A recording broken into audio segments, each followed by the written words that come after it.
तर आम्ही पण एका चळवळीमध्ये लढतोय, आम्ही ते आंदोलन सुरू करतोय आणि तुम्ही खरोखर या गोष्टी घडायला नाही पाहिजेत. काय होतं माहिती का, एखादी घटना घडल्यानंतर शासन जागा होतं. त्यातलं शिक्षक आमदार, ज्या शिक्षकांनी शिक्षकांचा प्रतिनिधी म्हणून महाराष्ट्राच्या वरिष्ठ सभागृहामध्ये जो शिक्षक मतदारसंघातला विक्रम काळे नावाचा शिक्षक आहेत ना, नाही शिक्षक आहेत का, काय झालंय राजकारणाला बट्ट्याबोळ झालाय महाराष्ट्रामध्ये.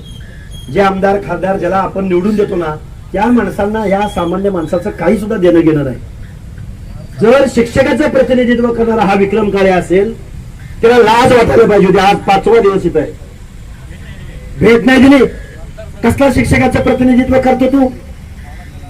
अरे असल्याला तुम्ही मतदान करता परत, तुम्ही म्हणजे तुम्ही म्हणत नाही, शिक्षक का करायचं मतदान असल्या माणसांना? 5 दिवस लोक अन्नत्याग करतायत, 5 दिवस झाला इथं तरुण जीवाची बाजी लावली. लाज नाही वाटत? हे का बोलतोय? कारण अरे यांना काय